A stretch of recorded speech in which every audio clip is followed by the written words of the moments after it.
And you are live. Looks like it went to all my destinations. Yeah, I didn't know if you, well, you know this. I think you just got StreamYard. You can send it out to two places that you want, probably your YouTube and Facebook. Okay. We'll take a few seconds to let people start getting on here and introduce you and pray us in.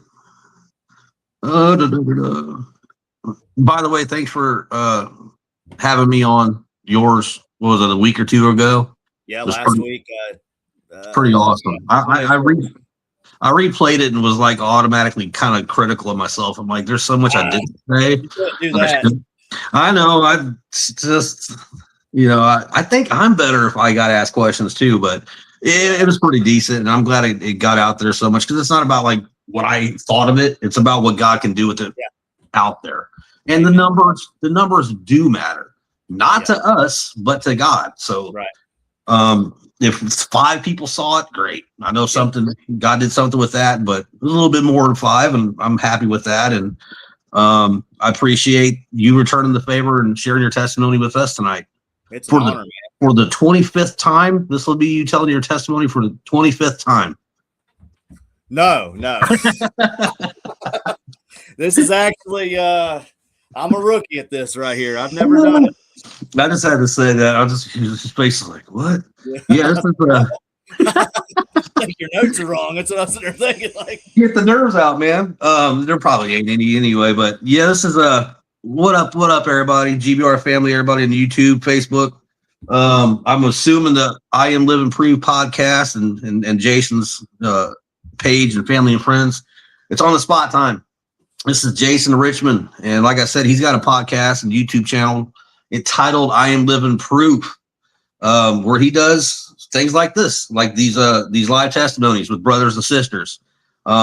It's something I thoroughly enjoy. I had the honor of sharing my testimony with him a week ago, and he's returning the favor. Once you come to Christ and allow him into your life, it's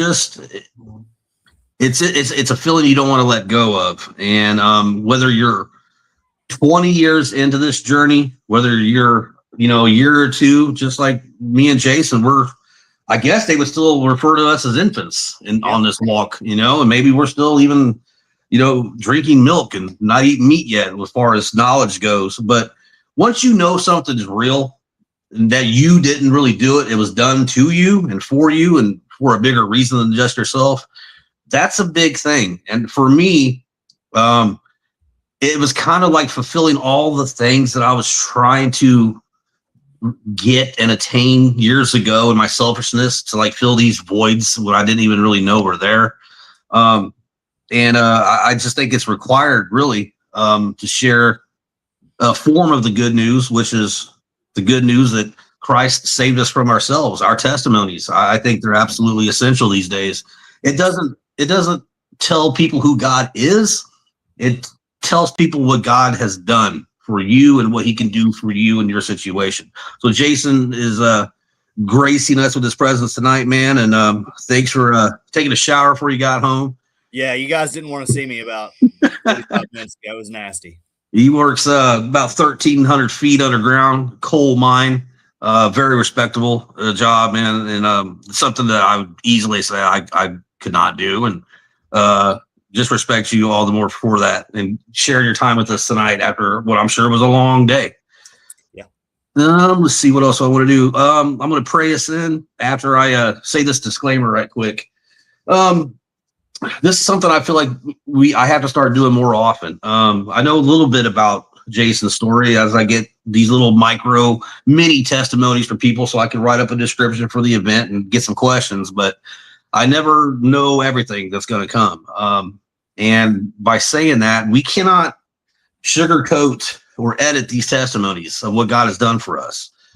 We can maybe spare some of the gory details of some situations for people who have been really dark and deep, and that's understandable. But if at any time Jayson might be talking about something that really hits home and is super relatable to somebody that you might still be kind of struggling with or haven't let go of, and it triggers you into some bad emotions and feelings, and you feel like leaving the broadcast, please, I implore you to at least say something in the comments so somebody from GBR can reach out to you. I mean, I can speak for Jayson on this where, I say that, we both enjoy doing this, but at the expense of somebody else having, a fall, a relapse or something like that. It may not be up to us to prevent that, but we can at least say that we care. And we want you to reach out to us if anything gets a little bit too heavy for you. So please do that. And if you will help me, join me in praying us in, and we'll get this started. Father God, I come to you with a heart full of gratitude and in all humility. You are the creator of all things, Lord. Thank you for redeeming, restoring my brother Jayson. Thank you for having him here tonight, giving him the opportunity and me the opportunity to sit with him and hear his testimony and share it with everyone. I hope and pray more specifically that it'll reach the ears and hearts of at least one person, whether it's tonight or weeks or months after it's out there, Lord. And I just ask that you guide his words tonight, Lord. It's the first time he's sharing his testimony, and have him say exactly what you need him to say. And just guide him through this, be with his friends and family, protect his house, Lord, and just be with everybody's friends and family that's going to be watching this, listening in, or even afterwards. Be with me tonight, calm my heart and my nerves, and just let me, say the words and ask questions that you want to ask, Lord, and just please lay a hedge of protection over this whole broadcast. I say this prayer in your holy Son, Jesus' name. Amen. Amen, amen, amen. Woo. This is super cool, man. Interviewer in let me start now. This just popped in my head. Short form, because it's just like a quick question. I think it'll frame all this. Tell everybody how long you've been having people on doing their testimonies. Shock them by telling them. I've only had people on sharing testimonies probably since last April. About when I started in April. I think I started doing the podcast in April, and then I stopped for a while. Yeah, I took like 2 or 3 months off and came back with I'm Living Proof podcast, and I just started that. You were just my 4th episode of that one, and we recorded our 5th one Sunday, and I do them on Sundays, so not very long at all. No, and also let people know your sobriety date. I don't have a date. It was the Super Bowl 2 years ago. I'm not sure what the date was, but well, we were thinking around the first week of February or so. Yeah, it was a Super Bowl. It was the Kansas City Chiefs. It was it was the last one they won. I can't even remember who they played. They lost last Super Bowl. You got a Super Bowl coming up. Yeah. It was the Super Bowl before that, the one they lost last year. So 2 years ago, this coming Super Bowl. So I want to say it was February 5th or something like that. It sounds about right. I know it's the Super Bowl is always the first week of February, or the first Sunday in February. Yeah. Something like that. My sobriety date started in a police car. Perfect place. What better place? Yeah. What was the circumstances that got you in that? Buddy, I really don't remember. I was not intoxicated. I was DUI bound. Ended up with a DUI. Don't remember getting in my vehicle, and I remember having to ask the cops who won the Super Bowl that night. That was where I was at. It was bad. Whew. So a little time in holding cell or whatever. Yeah, I spent the night, and got out the next morning. Kelly says, "Is that your wife?" Yeah, that's my wife. He says, I think that police officer, thank God. So, yeah, I mean, it was bad, man. I didn't remember. Good thing that you got arrested. I mean, God will let some bad things happen sometimes to prevent worse things from happening. Yeah. It's not like anybody's like hoping to get arrested, but God knew that you needed something and maybe protected some other people out there at the same time. We don't know. And you might not ever remember that full story, but you remember everything that's happened since. Yeah. So you had about a year of sobriety before getting saved. I mean, also what might surprise people to know is you haven't been doing this God thing for very long. No, just a year. Just a year. You surrendered, gave your will and your life over to God on what very ironic date? Christmas Eve, man. I was playing Xbox, playing Madden football, and everybody was asleep. And I got up to use the bathroom, and I was walking. I flushed the toilet, and I turned around to walk out of my bathroom, and I heard a voice. I heard a voice that sounded like it was like right behind me, like plain as day, say, "I'm done. Come to me, come to me." And right away, I realized the voice of my father when I heard that. And every doubt that I ever had was gone right then and there. And I hit my knees in my living room floor, and I got saved right there without anybody knowing it. My wife didn't even find out till that morning when she woke up. And I mean, what was your first like explanation or the first question you got asked? Well, wasn't really a question. She got up, and I looked at her and I said, "We're going to go to church Sunday." And she just kind of looked at me like, "What? We're going to church? Like, I've been trying to get you to go to church for years and you haven't gone." And so I told her, I told her the whole story, and, it was just an answered prayer. She told me she had prayed over me at night, like every night. And, while I was asleep, and that one day she got done praying, and she just said, "I want you to pray for him now, Jesus." And it wasn't long after that he came to me, came after me. The prayers of others, I swear, Jayson, without them, I don't know if a lot of us would be here. My wife, even when she had every right in the world to give up and hate me, still threw up some prayers for me. And because of her faith, she's always had stronger faith than mine. That's just how it is. I'm not being unbiased. I'm getting better with that, getting closer, stronger to mine every day. But I do feel like the faith, and it says it in the Bible. That's one of my favorite things about the Bible is the faith of others saves you. And there's so many stories with that. But because I wasn't in a good place, and I do believe that it was part of God's plan, but more so, his plans get set in motion the more faithful people pray for other people. I feel that God also told you specifically to go to a certain church. I mean, you got the goods right off the bat. Yeah, like man, there's a lot to that story.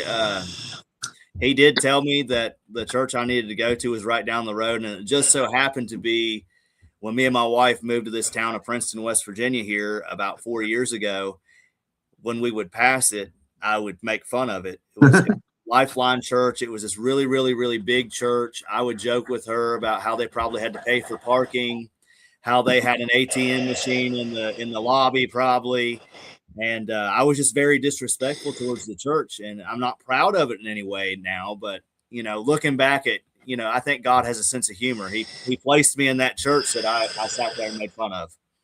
He absolutely has a sense of humor. My brother Jeremy Worcester has said that for a long time, and he's definitely put Jeremy in situations that were more than just ironic.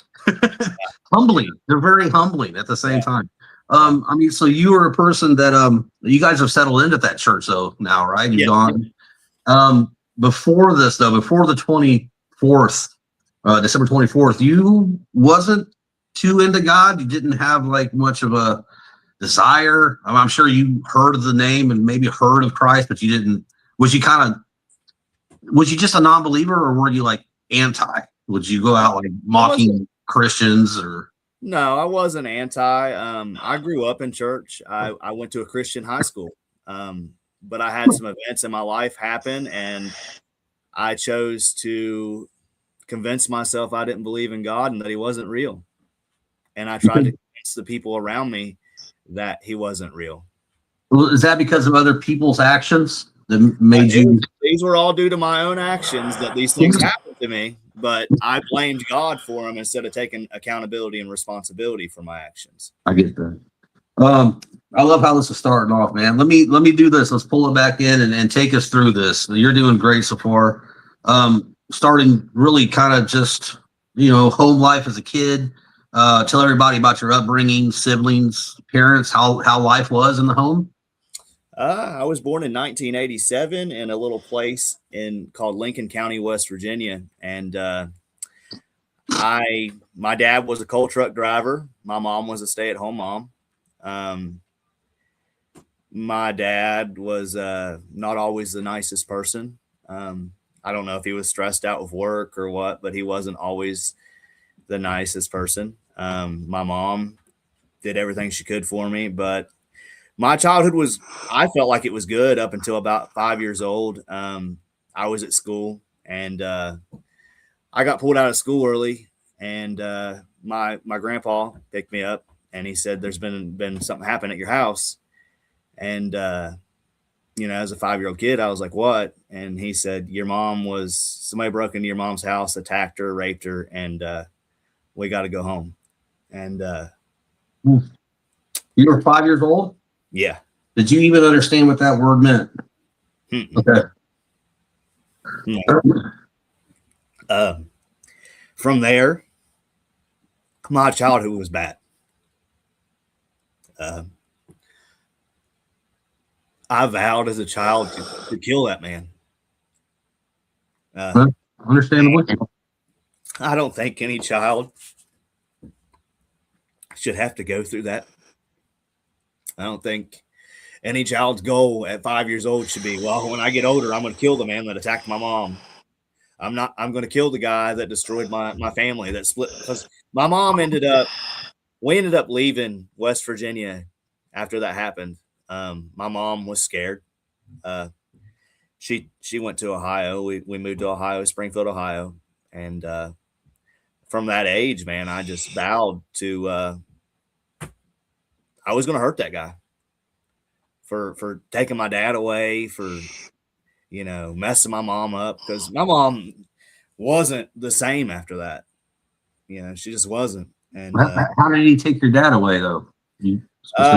My mom, my dad wasn't always the greatest person either, and she kept us away from him too. Okay. I don't know. As a child, I don't understand all that. I don't know details. I don't know if he did something. I'm not 100% sure. They ended up divorcing. Okay. Okay. I think I seen my dad again when I was 12. I was 5 when that happened. I think I was about 12 when I seen my dad, like, for a good amount of time again. And that was just a one-time thing too, till I was older. Yeah. I mean, I want to do two things here. Ask how your mom's emotional state was through the years after the divorce too, especially, and you and your dad's relationship, your feelings towards him after seeing him not for 7 years. I mean, did you have an what was your thoughts and feelings even? I mean, you're just 12 though, but it's just like, at that age, you think you did something. At that age, you think you did something. You think that, you aren't good enough for your dad to want anything to do with. You feel like he's the one not trying to see you. All kinds of thoughts go through your head. Stuff that just messes you up as a kid, man, mentally. Yeah. Is he still with us today? Yeah. He's still with us today. How are you guys today? We don't talk. That's a whole nother part of the story. I moved back home and thinking I was going to patch that relationship up. That was never really there because neither one of us were able to have that relationship. I think when you have so many years apart, that relationship's already damaged. I mean, I don't know him. He don't know me. And me and him are both stubborn people and it just didn't work. Yeah, I mean, sometimes absence doesn't make the heart grow any fonder. I mean, then you don't see any. I mean, if it's in God's plans, it's in God's plans. Like two hearts, I always say they can't realign just with one wanting it and not the other. And right. God's timing would have to move both of those people together. Sometimes if you push the issue and I'm going to get back with my dad, we're going to have a relationship or vice versa, and you weren't ready for it, that would just cause you to have more animosity. You're going to say some things out of anger, and sometimes that can make even things worse. Yeah. So sometimes it's just being left as it is, as bad as that sounds, maybe preventing, more heartache or whatnot. And if both people ain't ready, God's not going to be like, oh, here they go, so I'm going to fix this. It's got to be in God's timing. I mean, has he said anything like that would give you a sign that he desires to pick up with you? I mean, and hear how great you've been doing these last 2 years? No. But I'm going to ask I got to ask a tough one.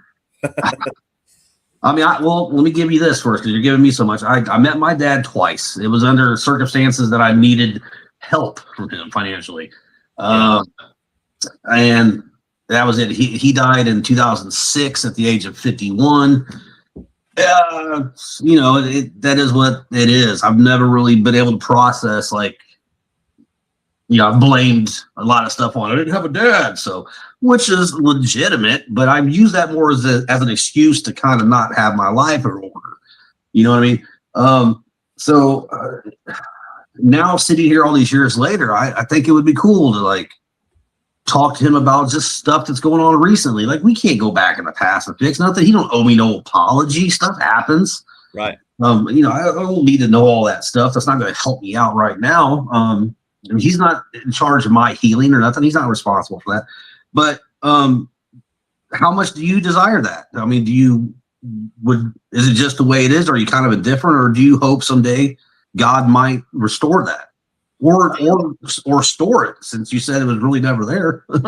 I think after so much time, because I've been back in West Virginia for a good amount of time now, like since 2008, and I spent the majority of that beginning time trying to have a relationship. But like I said, I don't blame him and I don't blame me. I think that time just destroyed that ability. But I would love to have a relationship with my father, but it just doesn't seem like it's something he wants. He's not interested in. Well, I just wish him really good health and stuff, and that is in God's plans. If he starts, like he told you to go to a certain church and do that, if he puts it on your heart, then you probably have to reach out to him or text message or something. So yeah, we'll just leave it. We'll leave it at that. Is your mom still with us? Oh yeah. Well, so how'd that go for her? I mean, what's the question I want to? How affected was she, like, for years to come? I mean, I know that sounds like a really bad question to ask, but just how much did that affect her? Do you have any brothers or sisters, by the way? Oh, I have a lot. So how that affect her? Being a mother to all y'all and trying to raise you and everything like that. Like, how much did it affect her, which in turn affected you guys? It definitely affected her mentally. Like, it was always living in a house where the windows had to be locked and sometimes screwed down. Alarm systems had to be in place. Floodlights outside that came on. If the movement was outside, they had to come on. But as a mother, man, she still did what she needed to do. Like, she was still a good mother. Well, you have a lot of respect for that. She just raised you guys single mothers. We hit some bump in the roads, and she met my stepdad, and that was a different part of my story. I mean, as far as your brothers and sisters go, I mean, they're all how they all doing? If you could sum it up, they're all out on their own with families of their own, probably. Yeah. Oh yeah. They're all out on their own, doing great, have families. There was only two of us that were affected by, just me and my sister, that were affected by that event. That was actually my dad and mom together. You guys, so all y'all close? Some of us are, some of us aren't so close, but nobody's dealing with like any current addictions or nothing like that you're aware of? No. I had a little brother. He struggled with some stuff, but he's found the help that he needed, and he seems to be on a pretty clean path for the last few years. Oh, praise Jesus. And I mean, I mean, and in turn, the more he sees you doing what you're doing or what God's doing through you, that will help him. You know what I mean? To live an example more than just words. Yeah. If you don't live out what you are talking about, then why are you even talking? Right. It must be for some other reason. I mean, that's a lot of grace extended to your family, even with that horrible situation.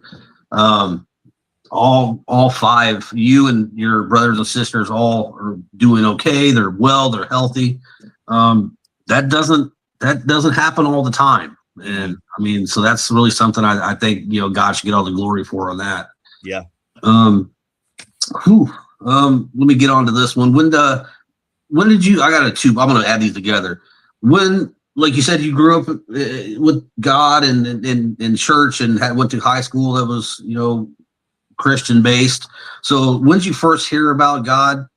And what would you say? Well, I think you just did. What was the big or first event that affected you emotionally? That kind of began guiding you down some darker, winding paths. That first event was the one I was just talking about, but I got introduced to God very, very young. Like I went to church with my grandparents when I was a toddler. We always went to church in my household, on Sundays. I was very big into youth group as a teenager. So God was always there. Like, he was. At one point, I really thought that I was living for God, and I don't think I was fully surrendered, but I thought I was at a young age, but I wasn't. Do you think, here's what I think happens a lot of times when kids grow up in church and they're young and they get taken to church and whatever else, maybe they could find some schools that are, Christ-based Catholic, like church. We got a Carroll Catholic here. That's a really young age, and they're impressionable, and then teenage years come, and then life starts really happening. So their perspectives or ideas of who or what God is really changes no matter what, because of life circumstances. Yeah. By the time, like, if you still think of God in your 30s as you did in your teens, I don't know. I haven't heard too many situations like that. I mean, and for a lot of people, it kind of devolves or drops off. You were talking about having some experiences that, you kind of was blaming God for a lot of stuff. You just passing all the blame off on him. You want to talk about a few of those and like how that kind of became a routine? It was really just one event, man. I went into the military after high school, and that's actually where I decided to start drinking at. I didn't drink through school. I drank a couple times in school, not like I ended up being. I went in the military, and everybody was drinking, so that's what I did. And it was just a fun thing for me to do at that time. And I ended up getting in a relationship, and she didn't like how much I drank. And when somebody tells you they don't like how much you drink, what do? You drink more and you get mad. That's what happens. And I didn't see myself in addiction at that point in my life. And in reality, looking back, I was starting my addiction, and it was coming on fast. And she ended up pregnant. And we had some very, very, very intense arguments over my drinking. She left, and felt it was the best thing to do was to keep my daughter from me because of who I was, how I acted. I put alcohol above everything. Nobody was important to me. And she kept my daughter, away from that. She didn't want her to be hurt. And because losing my daughter through that, I blamed God for that. I didn't want to take accountability. I didn't want to have to come to him and say, I'm sorry for what I did. I blamed him. It was easier. You know what I mean, right? And it felt justified. Like, here you are fighting for your country. You're in the military. Like, if a military person doesn't have the right to drink, who really does? I mean, those thoughts, I'm not saying you had those, but and you're around everybody. It happened. That thought actually did cross my mind at points. I mean, and the peer pressure has to be crazy in the military. You got your whole unit or whatever, bunk mates, all this stuff, and you're the only one not drinking, you're going to get ragged on probably a lot of stuff too. So that peer pressure had to like far succeed anything in high school. Yeah. So how long did the relationship last though, and what's the status of all that today? Well, that relationship with that woman lasted about a year. My daughter's mom was about a year, maybe longer than a year. You know, honestly, I will say this in all honesty. A lot of details of my life I don't remember because that's how drunk I stayed. I want to say it was a little over a year. And the being reunited with my daughter came later, and actually started that night in that bathroom when I submitted to God. How so? That was the other part that I heard was, I'll give you something back if you choose to follow. This is the words I heard in my head was, if you start living for me, I'll give you back something you never thought you'd get back. Wow. And a week later, maybe 2 weeks later, I got a message from my daughter's mom saying, hey, I want you in our daughter's life. Wow. Did she even know that? Mm-mm. I mean, she didn't know that you had that year of sobriety up until she didn't know that. She didn't know. We said we had no contact at all. So as far as she thought, or maybe knew, you might have still been just drinking like you was when you guys separated. Yeah. I would have to think that something told her that wasn't the case. I don't see her being smart, being a mother, protective, being like, I'm sorry, but I got to protect my daughter. Yeah. To not having any proof that you've changed. I think God might have maybe not talked to her, but gave her some kind of hint that it's okay to reach out. Because like I said, he's not going to move people's hearts together unless they're both willing. So there had to be a part of her that was willing, wondering about you, knew that her daughter needs her dad, and just felt like the time was right. So that had to make you look up and be like, okay, let's. Well, I think that I had convinced myself enough that I didn't believe in God, and I not that I deserved this in any way, but I think God was like using this as a sign to show me, hey, I am real, and I can do what I say, and because I literally, he keeps his promises. I literally, man, I had put God way behind me. Like he hurt me. Like, so what kind of God would hurt somebody is how I thought. So I was like, well, he can't be real. And so I think that to get my attention, man, he just started doing things in my life, and he showed that he was real. Yeah. Undeniable things. Cause you weren't, it might've been on your heart, but you weren't moving towards that, even with the year of sobriety and everything like that. And even just a couple of weeks after that moment in the bathroom, it still wasn't something you thought, all right, I'm going to go do this. Like 2 weeks.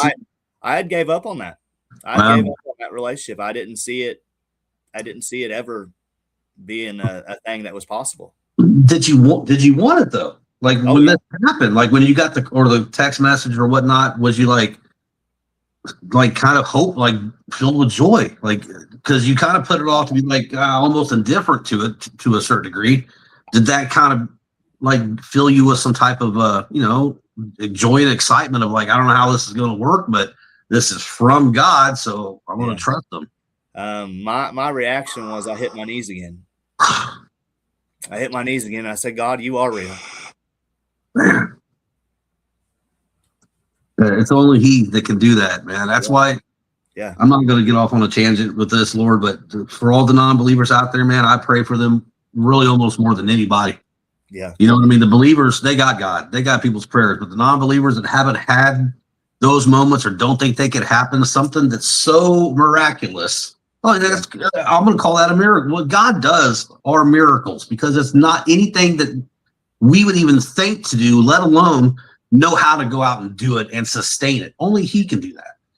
And so I always pray that for like a non-believer, that's driving by yelling at churches and making fun of them. That was me. that they have. I think he had his hand on, the whole DUI too. Like, I think that he knew that I was that far gone, like, in believing in him. I think he knew that I needed to sober up before I would even catch on to anything he was doing in my life.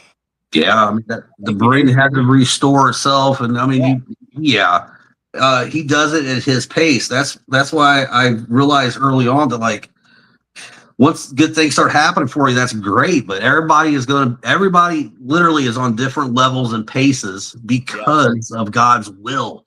Like, it doesn't matter what you think you want to go out and do and all that. Yeah, you got to do that, but God will bring you this stuff when He knows you're ready. When you can handle and nurture a small amount, He'll give you bigger amounts. Mm-hmm. And He never stopped believing in you.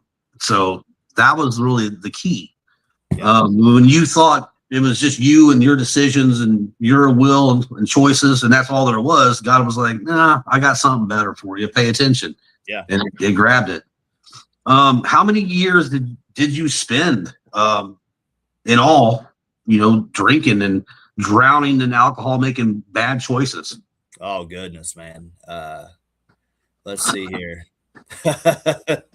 From the age of 18 to I'm getting ready to turn 39 in April. So I 20 years. Yeah. 2 decades. Yeah. And a lot of it, maybe not, you can't recall a bunch of stuff. A lot of it, because I was the drinker, man. There, you got certain drinkers that are so hooked on that stuff. If it's in the refrigerator, it's going to get drunk. Like, waking up and drinking breakfast. Yeah. Well, I didn't really wake up and drink, but when I did sit down to drink, like, I drank till I couldn't remember nothing. I passed out wherever I was. Didn't remember what happened the night before. When in my younger days, I would go places and not remember how I got there. I'd wake up sleeping in the parking lot. That's the drinker I was. I mean, absolutely, God had to have His hand over you. You could have so easily had probably walked in or drove into a situation where you wouldn't be here. Yeah. A lot. And that's the other reason I think He had His hand in the DUI, because I actually slowed down drinking 2 years before I got the DUI, and I picked it back up, convincing people I could control drinking, and I was lying to them and everybody else, and I wasn't controlling it. Ended up getting a DUI when I slowed down drinking. That's why I think God had His hand in it. When I was drinking like crazy, never happened. Mm-hmm. Nothing like it ever happened. But when I slowed down and I was convincing myself I had it under control, I even built a bar in my house saying, I have a bar in my house. I don't need to go nowhere. I'll never get a DUI. And I got a DUI. Of course. I mean, it was in God's plan. It's another one of those things where, like, you didn't expect that. And He might have been, trying to get your attention, but also saving some people on the road that night. You don't know. Yeah. I got to mention this because my brother Brandon Dixon's in here, and you're telling your story, and I'm thinking to myself, this is a lot like his. He says, let me just put it, this hits home, same age and everything. He just turned 39 in April. Yeah. And he's like, praise God for second chances. He's got, I think, just about 2 years of sobriety as well. I believe he's getting ready to be on my podcast too. Yes, he's one of the ones I put his name in there. Yeah. Anthony Gamboa. You'll want him, brother. Brandon's story is amazing. He's done this on the spot, but I know there's so much more of the story.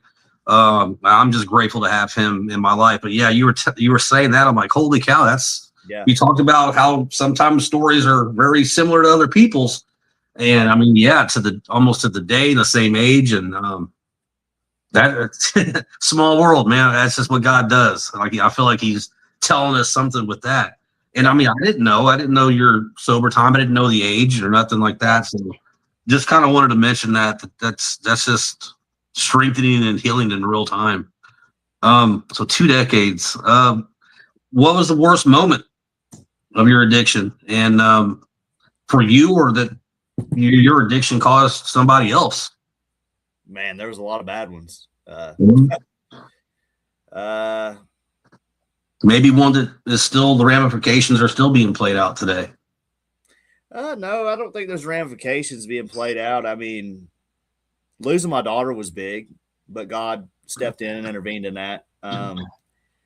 There was a point where I just kept getting in trouble, going in and out of jail, just for dumb stuff. And then one day I hurt some people. I'm not going to talk about that one a whole lot on here, but I hurt some people and it landed me in prison for 2 years. Okay. And that's actually where I was when I got the letter that my daughter had been adopted by my ex's husband, and there was no chance for me to even contact her or anything. Well, in prison, I found out that that relationship was probably shot, gone, done. Yeah, I mean, you'd have every reason to. Like at that point, it would just be kind of like delusional hope. Yeah. I mean, because you're reading it in black and white, right? But God had other plans. So a couple years. That was the next question. How much jail and prison time did you experience, and what was some of the experiences inside? I did 22 months inside in North Carolina, the state of North Carolina. Man, I seen the normal fights, gambling, but I told myself I was going to sober up in there too. And I used that opportunity to sober up. I guess, I was sober for I mean, you had your occasional, you'd have the stuff snuck in there, but as far as drinking, I probably drank 5 times in 22 months while I was in there. And I told myself I was going to get sober and I was going to fix my relationship with my daughter when I got out. And it was like, after I made that up in my mind, I open a piece of mail and find out she's been adopted. But I didn't have no rough experiences in there. I mean, a lot of people have horror stories. I don't. It was terrible. I mean, as far as just being there. When you got out, did the drinking start back up? When I got out, another little chapter of my life, and what leads me to do my outreach that I do now. I obviously was, like I said, incarcerated in the state of North Carolina. I wasn't from North Carolina. I'm from West Virginia, and they released me on parole. And because I was being released on parole, I had to pay for what they call an interstate compact transfer, and they denied it. And I was trying to come home to West Virginia where I had a place to go. And because I didn't have a place to go on my release date, they took me to Charlotte, North Carolina, and dropped me off at the homeless shelter. And I lived homeless on the streets of Charlotte, North Carolina for about 2 months, standing in line for a bed every night, walking around trying to find a job. But when you try to get a job, they're like, "Where do you live?" And you tell them the homeless shelter, and they don't want nothing to do with you. That was kind of what birthed the idea of wanting to help people in those same situations. I totally understand that, and that's a beautiful thing. I mean, the recidivism rate, as crazy as it is in these institutions, but I'm 2 years in prison, they drop you off at a homeless shelter out of place. I don't know where was it? Greenville, North Carolina? Where'd you say? Charlotte, North Carolina. So you never been to Charlotte? Mm-mm. I got in trouble in Concord, North Carolina, which is in that area. And you had to go back to around the same area that you got in trouble at and serve your parole. So I guess they wanted me to do my probation time, just being homeless and checking in once a month, and somehow pay a fine that I needed to pay. Yeah, I mean, you didn't have much money on you when they dropped you off. So, the chances of other people in that situation after a couple months, maybe not even that long, they'd be like, "Well, heck." And I got roof over my head in prison, 3 meals a day. Yeah. Nothing's happening out here. Why not go back in. I mean, some people get institutionalized like that because there's no way for them to make it when they get out. I mean, what's the point? You struggle for a little while. They're like, well, I'll just break my parole and go back in because that seems like their only option. And I think that's the path that a lot of people do take because of that very reason. They don't know what to do. They had, like you said, they had it made. They had meals. I chose a different route, but it was a little bit more risky. But I did it, and it ended up working out. It wasn't the smartest move, but I went on the run. What'd you do? Let's hear it. Because I went on the run all the way to Orlando, Florida. Okay.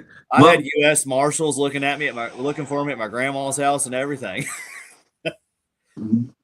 Okay. What made you decide to do this? What was waiting in Orlando? Nothing, just some people I knew.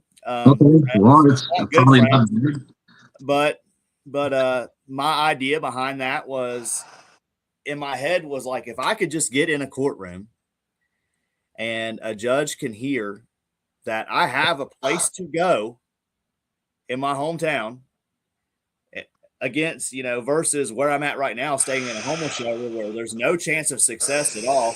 If I can just get myself in a courtroom instead of filling out paperwork that just gets forwarded to somebody they deny, maybe I can get sent home. And so I went on the run to Florida. I stayed gone for like 6 months. I turned myself back into Charlotte, North Carolina. And I was in jail for 30 days till I got in front of a judge. I told my story to the judge, and the judge dropped my parole right then and there and told me to go home. Could have saved almost a year's worth of time. Yeah. I don't know what else they expected. If you leave the state and don't check in, you got a warrant for you. Yeah. So you couldn't even hitchhike back to West Virginia. I mean, that might have been an option. I probably would have tried that eventually because I'm like, hey, I'm homeless anyway, so I can just make it to a rest stop here and there or a gas station. The circumstances are the same. I'm just a little bit closer to home, but they wouldn't even give you the opportunity to do that. They're like, just commit a crime and get back in here because, as everybody knows, there's money. The prisons is an economy. Yeah. And, I don't really go down that route, but when people come into prison, they all have some of them have some skills and some things they like and they're interested in education. They should really try to match them with other people with similar skills, desires, educations, and just kind of build communities and friendships and stuff inside there. So when they do get out, they have a better idea of how to hit the ground running successfully. They just don't offer enough. They're there to do the time and that's it. And it just makes a lot of them worse when they get out. Yeah. I've never been in, so I don't really have a right to have that opinion, but I've seen enough documentaries and stuff for years to be like, why ain't they offering more to these people? And you got to want it at the same time. Some just want to get in there and just do the same thing that they did on the street. I understand that. But for a lot of the ones that ask for help, they just can't get it. Fill this out, wait 3 months, don't get in trouble. I mean, it's just... It's built the way it's built for a specific reason, and it's not for the success and rehabilitation of every inmate. It's just my belief. But he let you go. The judge finally saw the light. Yep. So what was your plans from there? You're like, hot dang, let's go. At that point in my life, I'd been on the run, didn't have no vehicle. I just got on a Greyhound bus that my grandparents sent me money for, and back to West Virginia I went, no plans. Didn't have no job lined up. Stayed with my grandparents for a while. They jumped on to me for not finding a job. And, I used the whole idea, well, I've been in prison, nobody wants to hire me excuse. And that's how life went for just a little while. Yeah. Let me come back to that one. Well, so, eventually things got better and all that stuff, but did you try not to drink at grandma or your grandparents' house? When did that kind of start coming back in? I drank a lot while I was in Orlando. Yeah. With my friends there. But I didn't drink really because my grandparents are really, really, really, really big Christians, and they Did not approve of that at all. And anybody that drinks know alcohol is a hard smell to cover up. So I just didn't mess with it until I kind of got on my own from there. So what eventually ended up happening to where you started to kind of like build some solid foundation under you? I'm sure a job eventually came. You got out of their house. Yeah, I ended up with a job. I think I was cutting grass and pushing snow for like $10 an hour. I met my oldest son's mom, who I ended up having a son with. We got in a relationship, married, and had a son. And through that whole relationship, the drinking picked back up, got worse, and to the point it was out of control again.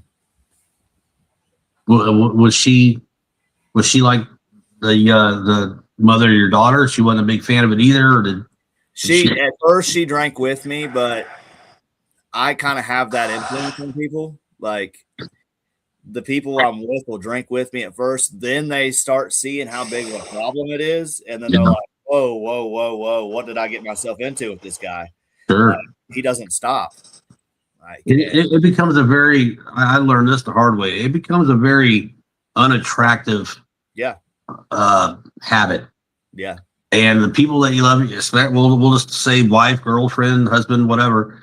Once they see that side of you a few times, it really sticks with them as to like, that's not anything that I even want to have in the house, let alone lay down with me.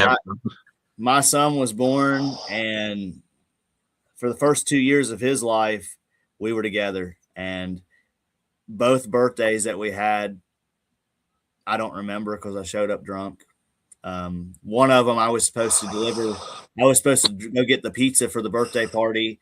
And again, I will honestly say at that point in my life, I chose alcohol over my family. And I showed up like 2 hours late with the pizza. Everybody was already there waiting on food. I come in drunk, carrying pizza. I'd been at the bar, tried to lie and say I wasn't. Yeah. I mean, that's the thing, right? You don't realize what you're doing. Like, no, you don't. You don't. Like, nobody, unless you've actually done it, they don't get it. They don't realize. They're like, well, how can you not know what you did?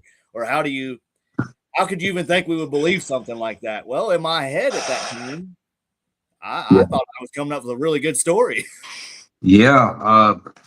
And you're going to walk straight and not smell anyway. Yeah, you're so out of your mind. It could be any idea. That's why I just don't even think sometimes that we have any rational thoughts, at a certain level of addiction and alcoholism, because it's just the things we decide to do or say.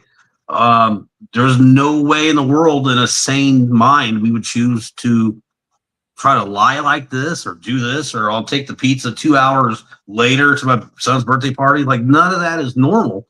But in the moment, you're having fun, you're throwing shots back, drinking, and it's just like, there's no way we were made to be like that. The creator of it, that's not made in his image type of stuff. Maybe somebody else's image, but that's just how I see it now. And I can say that it doesn't condone or take away any of my choices.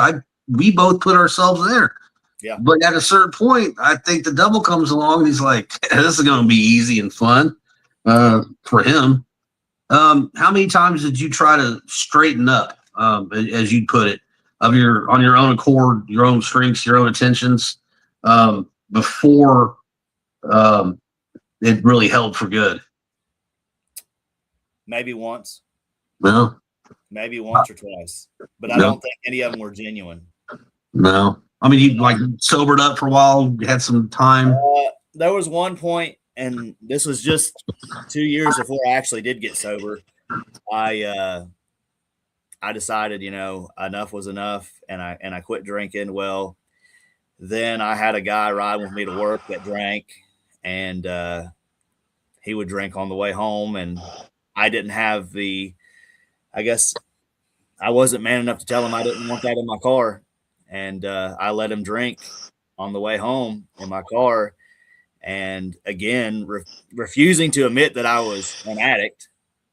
Eventually, the addict overtook, and I was then, after a year of sobriety, drinking with him on the way home and hiding it from my wife.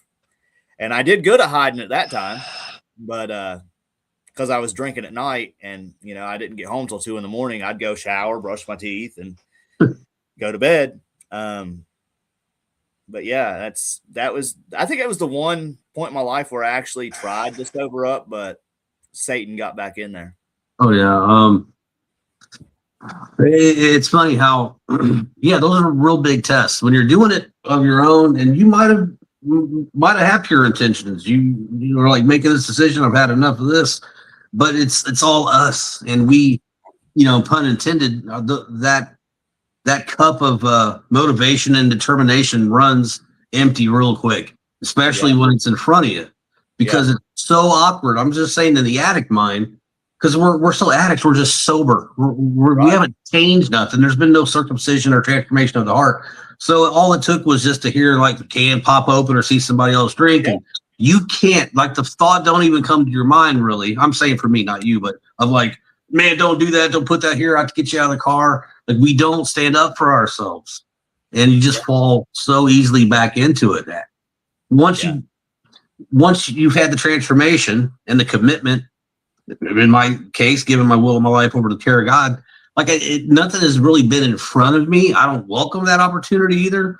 But at the same time, I'm not going to belittle anybody. I just know that because of God, that's who I would lean on to hear no, thank you, put it away, coming out of my mouth, and not rely on my own self to say it. Like, I failed me. So why would I be like, no, God, I'm going to tell him no this time? I'm not going to do that either. God says, I don't want that in your life. This is the path you've chosen to take, and that's it. I'm like, cool. Then we'll both tell him. And then it becomes more of a natural thing and not so awkward and cringy. So any friendships, relationships, bonds restored since giving your life to Christ? My daughter. I don't really have a relationship with her mom, but it's not a I hate you every time we see each other mentality. That's gone now. God got rid of that, and I'm thankful for that. We don't talk, but there was a point in time where there was protective orders against me. There was, I don't ever want to see you comments. There was no communication, like none, like, and if there was, it wasn't nice. So that got helped through, my surrender to God. And I have no doubt in my mind that my God had a hand in that. Going back for a quick second, you said you kind of thought you'd figured it out with the picking up drinking again, drinking at night and taking a shower and all that stuff. Kelly said until I stayed awake one night. Yeah, she busted me. And I don't really recall. I remember getting busted. And if I remember right, I said something along the lines, well, I've been doing it. See, I've got it under control. You didn't know until now. I pulled one of those lines. Oh, gosh. It sounds like something I would have tried to say. Yeah, like, go to sleep. It's cool. I was lying to her. I was lying to myself. But I didn't even know I was. Like, I thought I had it under control. I had convinced myself that, well, I'm only doing it at night when I'm on night shift. On the way home, how good is that? You're driving and drinking. Like, how great is that? I convinced myself, though, that I had my drinking under control, and that was the thing I was doing. Yeah. Yeah. I picked no eyes, no wrecks. Like, this is fine. It's my routine, and heck, it probably even makes me a better person. I don't know. I mean, there's such lies that we tell ourselves are almost unimaginable. What did she give you an ultimatum? Not to keep on this one, but I mean, it's kind of fair to know what she said. We got into a pretty decent argument over that, and I stopped. Instead of hiding it, I started drinking publicly in front of her, not hiding it at that point. Double down. Yeah, like I wasn't. I was trying to convince her and convince myself again that I had it under control. And for the most part, I wasn't getting out of hand like I used to. But as time went on, the old Jayson came back. Sure, that's the slick manipulation. Like, Yeah. look, see, Yeah. we are good until you're not, and then Yeah. all it takes is that one. Because I use that excuse for so long too. Like, I could Yeah. drink and be the life of the party. I'm just singing. I'm funny. Like, this is okay. I can even do some housework. Yeah. And like everything's decent. Then all of a sudden, whenever after like the eighth time of being okay and social, man, it takes a dark turn, and you just don't expect it. You're not taking that next drink thinking after this one, all hell's going to break loose, but it does. But I was that guy before that even attempt to get sober. There was no days off. Like, this was every single day of my life, blackout drunk every evening. Like, that was my life. You were committed to it. And it was so bad that my wife would even ask me sometimes, could you try not to get drunk today so we can go do this? That's who I was. It's heartbreaking, man. A person that loves you that much is like, yeah, that's tough. Yeah. She held on though. She had faith in you. Yeah. I don't know how, but she did. Well, we're very fortunate. Mine was this close from shutting that door completely. Like, I don't even have any space between those fingers. I got told time will tell over 2 years ago, and I haven't taken it for granted 1 second. Nowadays, you serve the Lord 24/7, but also work in a coal mine. So, what's the toughest part of that job for you? Honestly, and I've not said this out loud ever, the toughest part of my job now is not being underground. It's not, the nature of the job. It's the amount of time that I'm gone. Like, I work 60 to 70 hours a week. And now that I'm sober, like, that matters to me. When I was drinking, I didn't care because I was just going to go home and get drunk, and it didn't matter. But now that I see what I have in life, it affects me because I'm not as home with the people that I love and that I know and I see clearly now love me. Yeah. I mean, I would kind of argue in a way that, like, those 60 to 70 hours not being at home because of the job. I mean, there were probably 60 to 70 hours a week you weren't home when you were home drinking and drunk. Yeah. If I was home, I was drunk. If I was home, I was drunk. You weren't there really either when you were there. So, yeah. I mean, how's that? How do you think the wife and the family, takes that? They understand that that's a big demanding job and everything like that. Now that you're sober, you think that, gosh, we want you home and sober and more. I mean, there's nobody's like asking you to take a different job with less hours or nothing like that, right? Like, you're fully supported, because that's a big. Yeah, I mean, my wife would love to see me step away from that, and that is the plan eventually. I'm in ministry school right now. On top of those hours and serving the Lord, I also go to 2 different colleges at the same time. Yeah. And the plan is, once I'm done with that, is to step away and to step into full-time ministry. With those degrees. I can see that. She supports that. Yes. And then she's got her eyes on that, too, right? So, yeah. You think you'd be in this situation without her support? Mm-mm. I mean, I know God's doing all of it, but it seems like he's got the right one with you. And I'll say it like this: when you are home, I know you got to take a shower, to eat, and all that stuff, but even with the day off now and then, I mean, do you try to just make it all about presence and family stuff? And I mean, to utilize that time you are there. I am not good at that. No, I'll honestly say that. Like, I'm not, like, I stay so, and I'm very, very guilty of it. Like, I stay so invested in school and, ministry that I need to start delegating days, Yeah.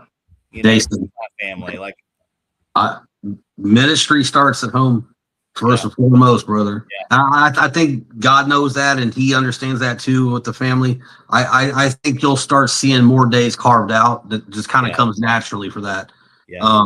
Because everybody gets that. There's nothing negative to say about that, but you use the word guilty, and God doesn't want you to feel that way, especially if you're doing work for Him. But He also needs you to have that family, and if you're not putting that ministry into your home, then I mean that can be tough, taking it out of the house for other people. But that's the ones that we're really required to take care of first and foremost, and in as many ways as possible, and not to feel like it's a burden or a chore or a task.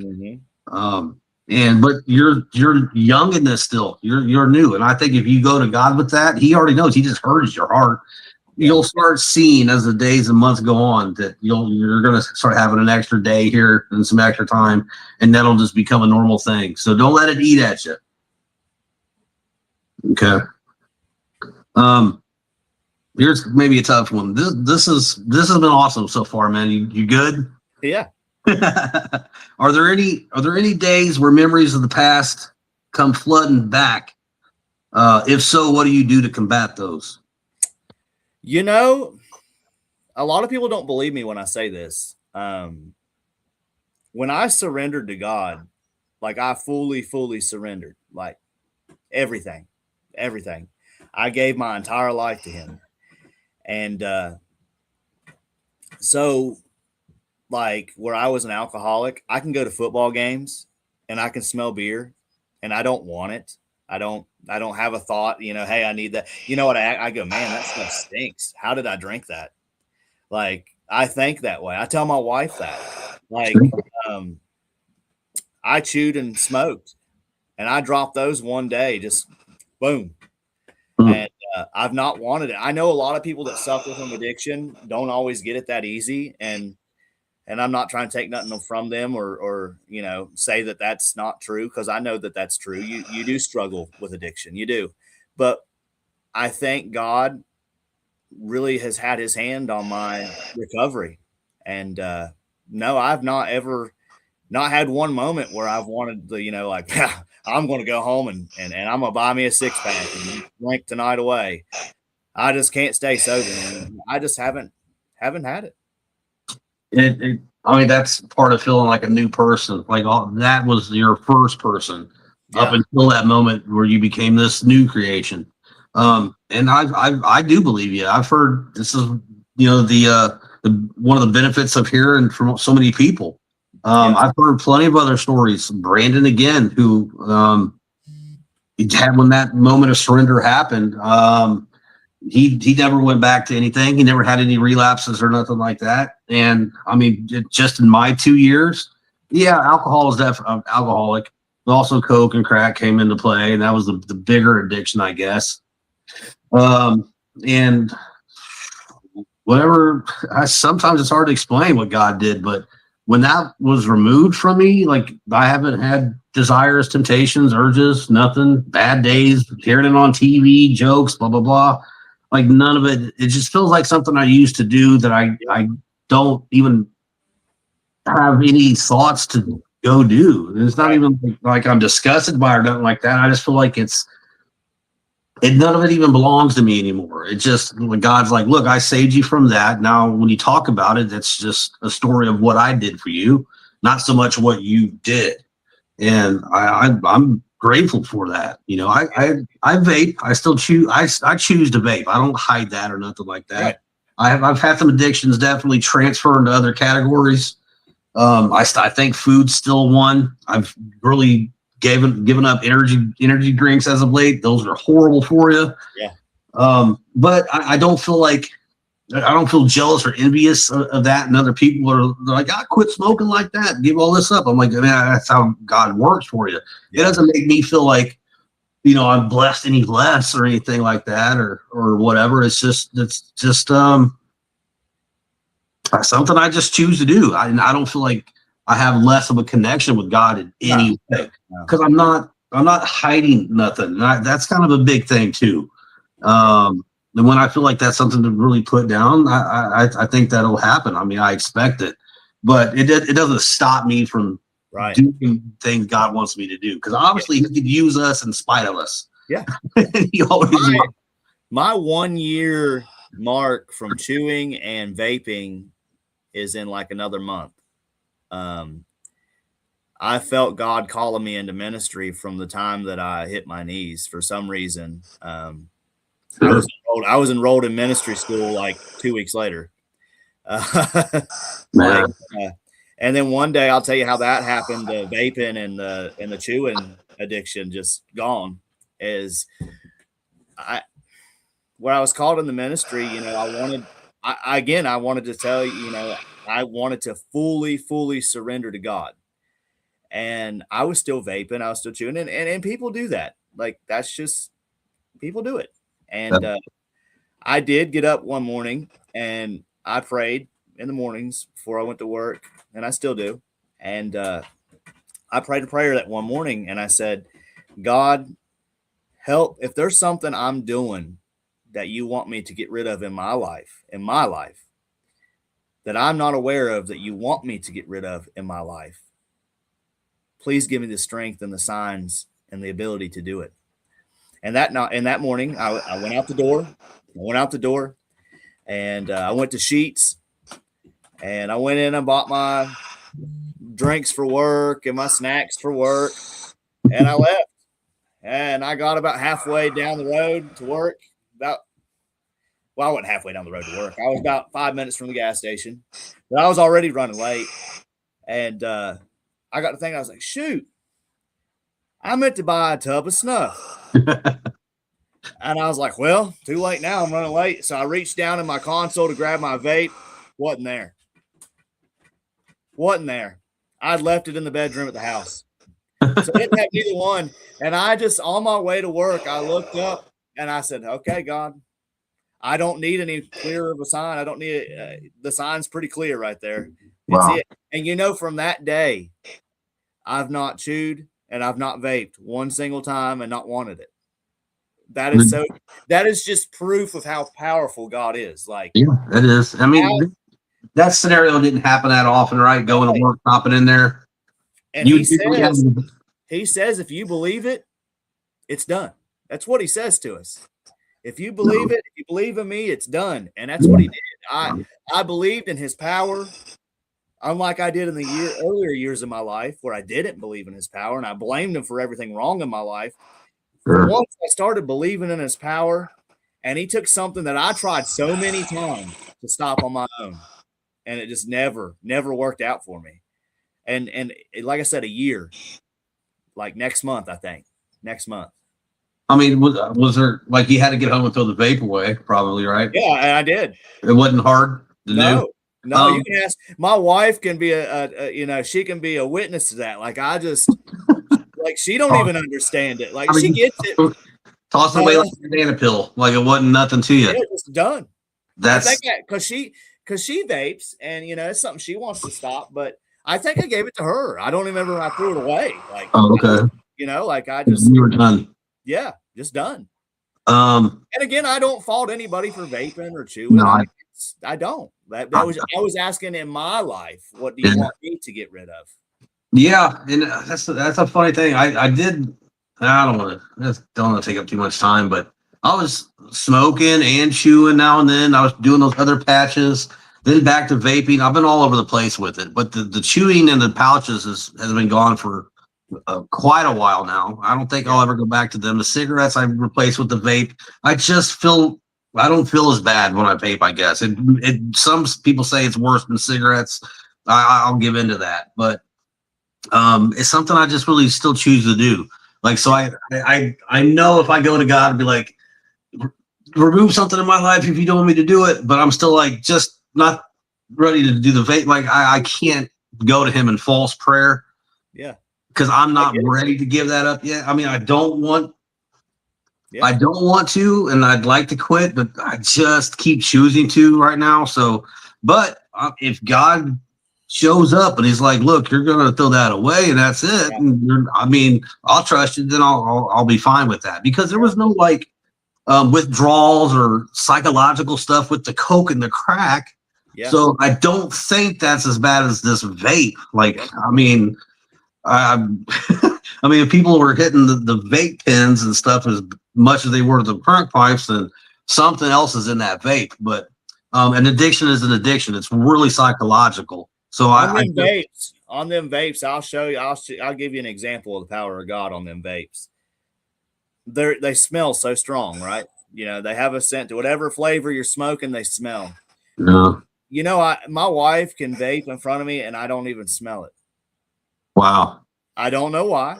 Well, I think I know why. I think it's why. I don't think he allows me to smell it. Like, I forget that she even does it until she needs me to be the one to run and go get her one. I forget she even does it. Fair enough. You know, like, and that's just, I believe that's the power of God, you know, standing in front of me. Because a lot of times you can smell something or get reminded of something and you want to go right back to it. Yeah. God stands in between me and the scent of that vape. Like, I don't even smell it. I've always thought that was crazy since the day I stopped, because when I tried to stop before, that's what had me hooked back in, was the smell of it. Sure. Yeah. Oh, man, that smells good. I've got to let me hit that. I'd take hers and hit it. When I tried to stop before.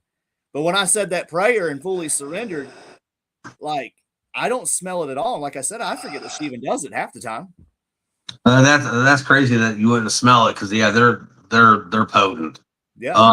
But yeah, now that I haven't smoked cigarettes, I do smell the cigarette smoke more often. It's especially if I'm sleeping or whatever.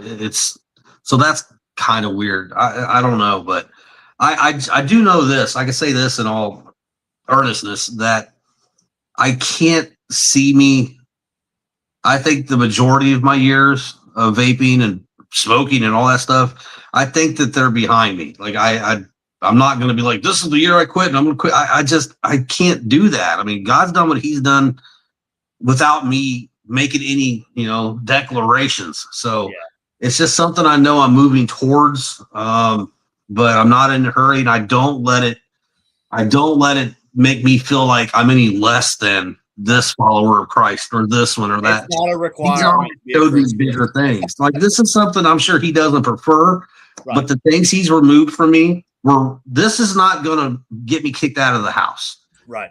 Coke and the alcohol and the crack did. And so he knows the pace and the level I'm at. And sometimes he indulges me. Like, he'll like, in spite of you, I'm going to keep doing what you're doing, because I know that he's got this removed from me. Eventually, he knows the pace at which I'm kind of dragging my heels to get there, but it'll happen. I believe that wholeheartedly. The day, I don't know.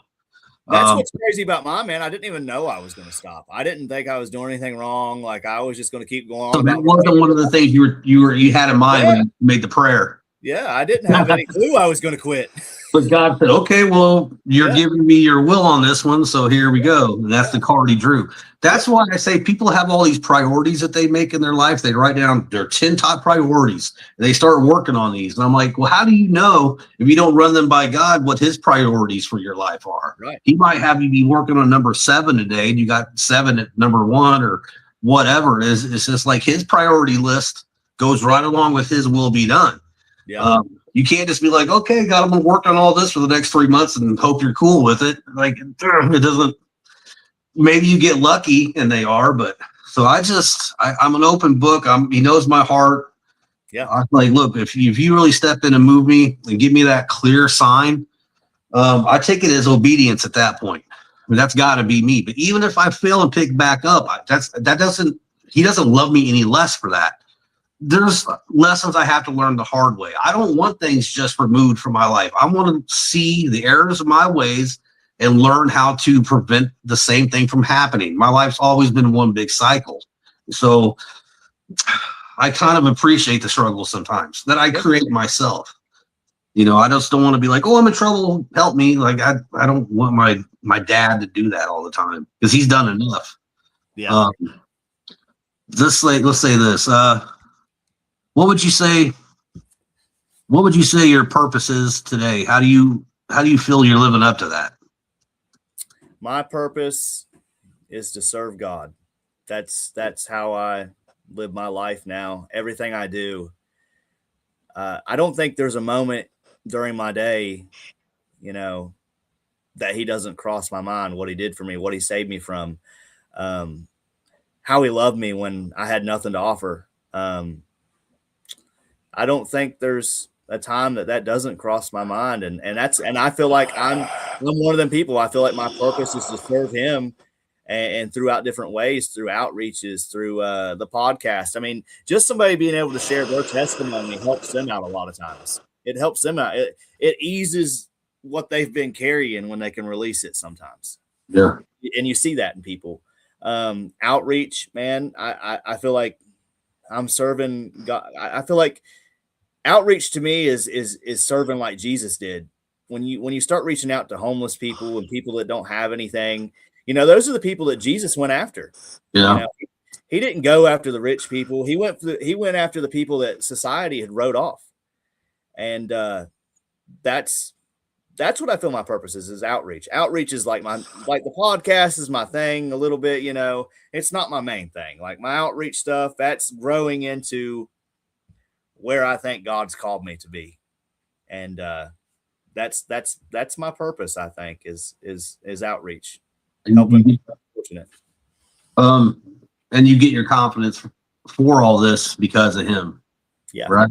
Yeah. So they're not necessarily all your ideas and purposes and plans, but if they line up with what God will have you do, then you're really just having to show up. Yeah. I mean, you know what I mean? And not have so many extra ideas and plans and thoughts, because like we said, they God might have you doing that for a certain time and then pull you into a certain different direction. And that's up to you, and that's up to me to go that way or not. I think it's better that we do, because if we're like, we just set up shop on this walk with Christ, and we're like, you know what, kind of good here, life's gotten better, I'll catch up with you. I bet you whatever you're building out of disobedience is built on sand, and we won't be able to sustain it no matter how much effort you put into it. If God's not backing it, I don't know. I don't know what anybody thinks that they're going to be able to do to, it depends on what the level of success is that you're in it for. You definitely nailed it on the head there with, you just have to show up. I mean, we did an outreach event in Matoka, West Virginia, which is the town next to mine. And it's the economy hit it hard, and there's probably more homeless people than sheltered people. Wow. And, me and my wife, God had always placed that, less fortunate people on my heart, even before I was saved. He was already speaking to me. I just didn't realize it. And 7 years ago, I bought these stockings before I was saved. And me and my wife were going to stuff them full of hygiene items, and we were going to go out and hand them out to homeless people. We never did it. So fast forward 7 years to this year. Love Thy Neighbor Outreach, which is what I run. We ran, me and my wife, it was just me and my wife. We were going to get these stockings again, and we were going to stuff them with hygiene items, and we were going to go out and just walk around, hand them to homeless people. Well, word got out that we were doing this, and then outreach teams started reaching out to me. More in particular, the outreach of the town of Matoka reached out to me, the town I was planning on going to, and said, hey, we hear that you're going to hand out stockings to the community. We'll go ahead and notify the community that you're coming. And I freaked out. I looked at my wife and I said, oh no, we don't have enough stuff for that. We don't have enough stuff for a whole community to show up. I said, we've got 30 stockings. 30 stockings is what we have. I said, oh no. Like the loaves of bread story. Yeah. So I'm freaking, I'm ready to back out. Like, oh no, we can't do this. The next thing I know, it's like I blinked my eye and I had 8 brand new team members on Love Thy Neighbor Outreach that are ready to go. I mean, geared up, ready to go. just out of the blue, ready to go with me, want to do this stocking thing with me. I go to Lifeline Church, and we got an Operation Lifeline, which is they hand out food and stuff like that. The leader of that calls me up, and she goes, "Hey, I want to help you stuff them stockings you got." Yeah, we didn't have enough stuff to fill them. Even the 30 we had, we didn't have enough stuff to fill them. And this woman calls me, and she goes, "Hey, I want you to bring them the church." She goes, "I want you to bring them stockings up. We want you to bring them into our warehouse, my office. We want to fill them up for the people, for the homeless people." I said, "Okay." Oh my goodness. Thank you, God. Then that's when I heard that they were going to like put even more word out in the community, that other outreach. I was like, "Oh no." Well, then they call me and they want to meet with me. They want to like have an official meeting. And, I'm like, I don't know what they want to talk about. I just wanted to walk around and hand out stockings. I said, so I'm driving to this meeting. I got sick. The devil tried to attack me right there. I got sick. I mean, like I was like, I felt like I was on my deathbed. I'm driving to this meeting in Matoka, and I'm just going to turn around. I mean, all I really wanted to do is hand out stockings. I don't have the answer to these people. They're expecting me to put on some big event. I don't have the resources to do that. But God kept telling me, he's like, "Don't you dare turn around. Don't you dare turn around." Okay, so I get to Matoka. I pull up to this building where they told me to meet them at. I walk in, and there's probably five ladies standing there, 5 women. They're all part of Matoka Outreach.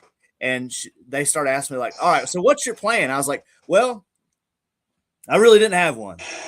I said, I was just going to go around with my wife, and I was going to hand out stockings full of stuff. The church helped me fill some stuff, and they just started rambling all stuff. She goes, "Well, this woman right here is going to have pots full of spaghetti. We're going to serve food. We're going to do this. We're going to do that. We're going to have clothing. We're going to have this. And I'm like, "All right, God." All I had to do was show up. Yeah. And it was crazy, man. Like the outcome of that event, man, the people that we served, the amount of stuff when I thought we didn't have enough that we just left there for them to come and get it on any other day that they might, if they didn't get to make it to that event, they could come. We left 4 tables of clothes that I didn't have. When all I thought I was going to like go in there empty-handed, was going to have to back out and not do it. That's the power of God. Like that's God at work. Yeah. He goes before us, like before. So when I was questioning myself on the way to that building that day, when I was saying, I'm just going to turn around, I don't have the resources, God was already there before me working. Oh, yeah. He was before me working, and Jesus had the will for sure all the way to. Yeah. And that fishes and loaves, that's the story my wife kept reminding me of when I kept saying we don't have the resources to do what they're wanting us to do. And you know what? We had 4 tables more than we needed at the end of it. Yeah, we couldn't even haul back home. We couldn't haul it back home. We had too much stuff. It was just crazy, man. From very little or not enough to abundance, just because of obedience. Yeah. And I mean, and even not your faith, but you were even like, man, this isn't even going to work. Oh, yeah. Just keep your eyes on Jesus, not the storm. Yeah. Or your my fleshly side took over and was like, you don't have enough to do this. The devil attacked me, man. I got sick. I'm telling you, I got sick. Of course. And I had 5 days to get better. And on that 5th day, I got worse. And I'm standing there, and the devil kept trying to tell me, "Go ahead, just don't go. You're sick. Don't do it." And I refused to let God down that day because he didn't let me down. Yeah, I mean, you know what? You might not have went that day because you were sick. I bet you would have started feeling better like a couple hours after the event. And then how I got better after the event. That was what was crazy. The next morning, I woke up. I knew it. I knew it. I knew you were going to. I just knew. Yeah. I don't know. I just knew you were going to say that. But you would have been so sick psychologically and heavy-hearted, thinking that I can't make it. Like I'm going to go and be sick, and this ain't going to be right. So, yeah, that's exactly what the devil wanted. The devil knows the outcomes of things too if you choose to disobey God. Yeah. And that's what he wants you to do. He might have even been in the car with you that day, but Jesus was in control of the engine, the highway, the traffic, the wheel, you and everything else. How humbling was that? that just he. there had to be a point where you were standing there just seeing it all, being like, I had a buddy there named Kevin, and he's actually the vice president of my outreach team, and I started seeing these people come in, that had nothing, and man, I ain't gonna lie, I had to kind of go behind them because I teared up, because I couldn't believe. I didn't think that my God was going to come through, and He did. Like, and he was teaching me another lesson right there. Don't you ever doubt me. yeah, Don't you ever doubt what I can do. Don't you ever doubt the path that I put you on. it don't even matter what you think, really. Yeah. Sometimes, yeah. Yeah. So it was very humbling. And that outreach event didn't just touch the people we served; it touched the people that served with us. Mhm. And that's what I love about outreach. Is it doesn't just minister to the people you're serving; it ministers to the people that are serving them too. They get a Sure. reality check. Sure. They get to see how good they do got it. And they get to experience what it was like to be Jesus. That's the people Jesus served. That's a great point. It kind of adds to the meaning of life. Like, if you're not living life, and I fail, I don't do this every day, so I'm not preaching or saying I do this, but it's a thought I've had pretty recently, over maybe the last 6 months or so. If you're not trying to like put somebody else's needs ahead of yours, no matter what you have or don't have, you can still do something for somebody else who has less, or just needs to hear something. That's a nice shirt. I like the Bears. What a cool hoodie. Yeah. You don't know if something like just being kind for kindness sake is service, because that might just be something that turns their entire day around. And I know people, because the world will tell you this, well, that don't mean nothing. That was silly to say. It has no effect on anything. My God can do anything. He can even, like, if I don't even mean that, I don't even like the Bears, or I do, but I'm just saying, it doesn't even matter what my intention is. God will take that and be like, I'm going to take it from here. Yeah. Just showing up. And that's half of it, man. And to be kind and gracious, and, patience has been my biggest crutch, but to let traffic go in front of me or just wait my turn and stuff like that, it makes me feel closer to God, because of how much patience He's had for me. 46 years of patience, picking me up every time I fell, being used, but not letting Him use me. And I can't pay none of that back. He didn't just make the payment. He is the payment. You know what I mean? There's no, so even with all that you're doing, all that we can do, all of our outer works, they can't ever equal that grace and that blood that was shed on the cross. No. That's it. And I think that's a big lesson to learn, even early on. There's probably 20-year Christians that may still feel like they got to go out there and do everything they can to pay God back for something He gave freely.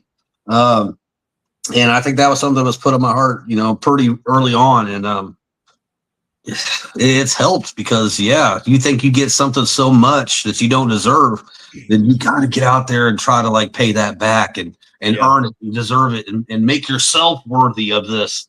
He did it despite you and your intentions and your failures and your mistakes and everything else. And it's just the beauty of it, man. I was going to ask you, I forgot to ask, you said the outreach a few times, and you said it, Love Thy Neighbor Outreach. There's a Facebook page and stuff where people can get a hold of you on that. Maybe get involved, who knows? And you're in Ohio now, ain't you? No, West Virginia. West Virginia. I'm in Princeton, West Virginia. We are serving right now. Matoka is my big area, which is the town over from us in Princeton. I actually talked to my buddy, Aaron Cochran. Yeah. I actually talked to him a little bit last night, and we are looking to do an outreach mission trip. I haven't even brought this up to nobody yet, because it's a brand new idea. I haven't even brought this up to my wife or nobody. I haven't had a chance to talk to nobody about it. Kelly, listen in. It's on the spot. he runs Whosoever Outreach in Dalton, Georgia, and me and Aaron have hit it off pretty well since he was on my podcast, and we're thinking about doing a summer event. That's like a 2-day event, like a 2-day outreach event in Dalton, Georgia, where the two outreaches merge, like an outreach mission trip, and I'm excited about that. But yeah, I love Thy Neighbor Outreach. That's cool. It's man, it's just I think there's people out there that that deal with like homelessness, or you don't even have to be homeless. You could be living in a house with no power, and just in unwanted circumstances, uncomfortable circumstances. And Love Thy Neighbor Outreach is not the group that's going to sit there and wait for you to come in the church building. We're going to come to you. Beautiful. We're going to come to you. We're not going to wait on you. We're going to meet you right where you are. We're going to pray for you if you want it. We're going to give you what you need. We're going to keep you warm. We're going to keep you dry. We're going to feed you, because a lot of these people, they're not going to hear about God unless you bring it to them. Yeah. You're the only chance they've got to hear about what God did for them, sending his son to die for them, and that there's somebody out there that loves them regardless of what they have. And we want to be the team that does that. We want to be the hands and feet of Jesus in our community, and in the future, spread throughout. My vision for this is to be spread throughout the whole country. If it's God's will, Yeah, you don't have to change anything or add to it other than showing up. yeah, And he'll balance all the rest out. You know what I mean? If you feel like you got to put your foot on the accelerator, God might be like, "Well, hold on." yeah. I'll tell you another God moment too with this outreach stuff. This just happened this past Sunday. I went to Celebrate Recovery. My pastor thought it would be a good area for me to help in, and I think Celebrate Recovery is a great thing. I do. It just wasn't my thing, and I felt out of place there. But anyways, I was there, and there was this homeless man was there, and his name was Mike. And I left that session of Celebrate Recovery, and I looked at my wife, and I said, "God's want me to help that man." This is months ago. I said, "He's wanting me to help that man. I don't know what it is. I don't know what I'm supposed to do or how I'm supposed to help him, but he's wanting me to help that man." And some months went by. I'm sitting in church Sunday, and we had some snow and rain. And here comes this man. I told you how big my church is. He walks all the way across the sanctuary, this guy, the guy I'm talking about from Celebrate Recovery. And out of the whole church, he sits beside me. And immediately I felt God convicting my heart right there. He said, God was like, "Pray for this man right now." And I started arguing with God for a second. I was like, That's real. In the middle of church. Mm-hmm. But I was obedient. I stood up. Well, I put my hand on him. Well, no, I didn't put my hand on him yet. I looked down and said, "Mike, you've been on my mind." I said, "I don't know if you remember me, but from Celebrate Recovery, I met you a few months ago." He said, Yeah, I remember you. And I said, "Man, can I just pray for you?" He said, "Yeah, but don't touch me because I'm soaking wet from last night." And I said, "I don't care. I don't care." And I prayed for him. And man, that turned out to be me running around with Mike all day. Me and the outreach team collected stuff that he needed. We gave him a new sleeping bag, clothes, hand warmers, gloves, hats, duffel bags, stuff to keep his stuff dry. He showed me where he was staying at, man, and it broke my heart because, like I said, it snowed, and he pointed up to where he was staying at, and it was just a little clearing in the woods, and you could see it because, it's fall or it's wintertime. There's no leaves on the trees. And it was just a sleeping bag in the middle of that little area, just covered in snow. It broke my heart. So we gave him a new sleeping bag with help from the church, too. They also gave him items. But I drove him around to Amy's House of Hope, where he got another meal. I picked him up from there, took him to Celebrate Recovery, and he's staying behind the church. But it just shows you that sometimes God speaks to you and he wants you to do things, and you don't know the answers. Sometimes them answers and them opportunities come months down the road. That very man that I told my wife I felt like God wanted me to help, just walked and sat beside me in front of a sanctuary full of like 1,100 people, like 3 months later. And that's when God said, okay, now I'm ready for you to work. The seed that day. Yeah. And I mean, he didn't like leave your mind or nothing. Like that was there. And he remembered you. Yeah. But that's a lot of seats to just kind of randomly. I mean, I'm not saying he like saw you and came over there specifically. He didn't see me. He just walked. And he walked, I'm telling you, he probably walked about 30, 40 rows and sat right beside me. My wife was actually serving in the Sunday school that morning, so she wasn't out in the actual service with me. And he sat right beside me. Like, it was crazy, man. I felt God working right there, like just did. He was leading, he was guiding them all the way to that seat. Yeah. Wow, that's beautiful, man. I'm really glad and appreciate you sharing that one.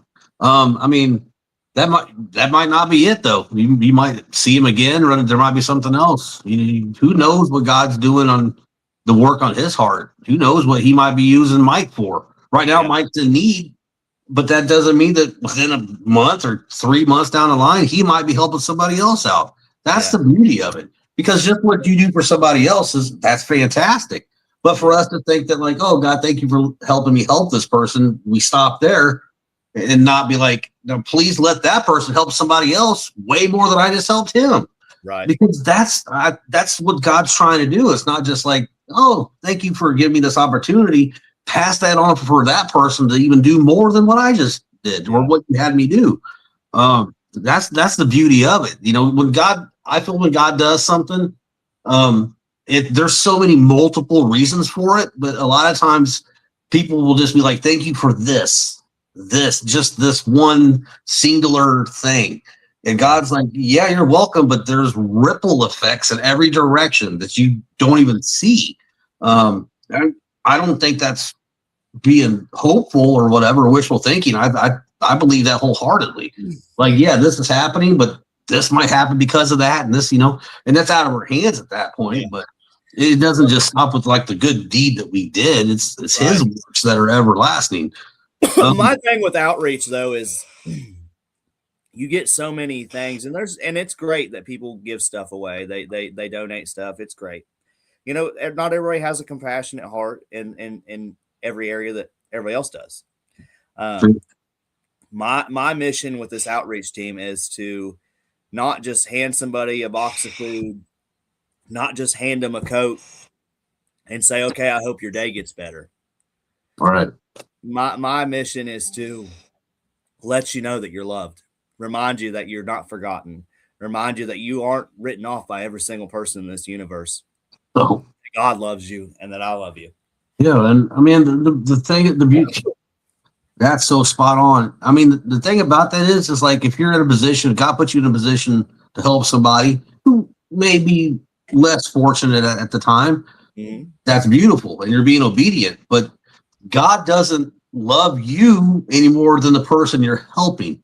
Right. That's less fortunate. And I sometimes kind of like forget that too. It's like, oh, well, God has to be in this position to help somebody do this. And I'm like, well, he doesn't favor me any more than that person that needs my help. It's just what Christ would do.